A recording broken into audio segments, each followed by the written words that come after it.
Hey, what's up, Unbroken Nation?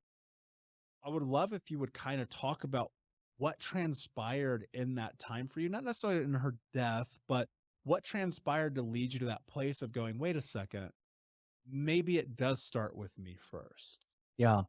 So, ultimately is right after the I'll give you a little background. Right after the birth of our third child, I right towards the end of it, right before she had the baby, is doctors had noticed a mass on her liver. Okay, and she ended up having a C-section, brought the baby early.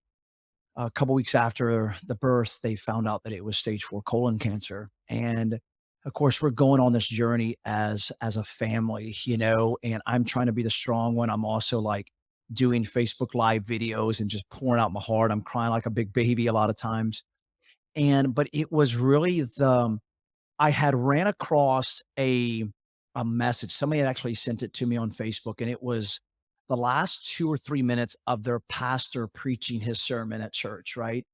And, I grew up in a faith-based family, and he shared a scripture in in the Bible, and in a nutshell, it talked about we go through painful experiences so we can empathize or we can feel what other people are feeling, okay? And I had heard it about halfway through, a couple months after my wife, had been diagnosed, and I'm like, "Babe, this is why you're going through cancer, so you can touch and you can relate to other people, you can empathize, and you can talk to them and help them through what they're going through." And I don't even know if she ever watched the video when I sent it to her, but the night that she was passing away, she was going through the stages of death there, and I'm scrolling through her Facebook and I'm answering everybody that's sending their condolences, and I see this video, and Michael, and ultimately what the pastor said, he says in the book of Hebrews, it says, "For we have not a high priest who can't be touched with the feeling of our infirmities." And he went on to explain that again, we can't touch what we can't feel. I don't know what it's like to go through a divorce because I've never been through one. I don't know what it's like to lose a child because I've never lost one. But you and I both know the trauma behind growing up in a very abusive family. Your parents, drug addicts, mine weren't, but I dealt with in different aspects. We both can relate to each other. We can both speak volumes in our life with that. I know what it's like to lose my dad and then my wife. I can relate to people.